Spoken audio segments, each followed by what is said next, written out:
আসসালামু আলাইকুম, আমি নিঝুম আবারও চলে আসলাম ৯০ দশকের সুপারহিট সিনেমার রিভিউ নিয়ে। কেয়ামত থেকে কেয়ামত পরিচালনা, সোহানুর রহমান সোহান অভিনয়, সালমান শাহ, মৌসুমী সঙ্গীত, আমজাদ হোসেন ধরন। রোমান্টিক ট্র্যাজেডি রিভিউ শুরু হোক সেই ৯০-এর ঘ্রাণ মাখা কলমে। আরও একটা শুক্রবার। শহরের সিনেমা হলগুলোর সামনে আবার মানুষের ভিড়। সবার হাতে লাল রঙের পোস্টারে ছাপা এক নবাগত নায়ক, সালমান শাহ।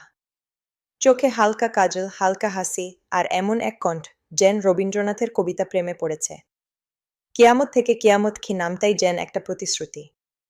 এই সিনেমা কোনো গল্প না, এটা এক প্রেমের যাত্রা। সালমান আর মৌসুমীকে নিয়ে যখন স্ক্রিনে শুরু হয় গান তুমি আমার জীবনের ভাবনা, সব হলের ভেতর নিস্তব্ধতা নেমে আসে, কেবল শোনা যায় হৃদস্পন্দন। গল্পের কথা বলতে গেলেই চোখ ভিজে আসে। এই সিনেমার গল্প যেন কি রোমিও জুলিয়েট কুইয়ের দেশি সংস্করণ।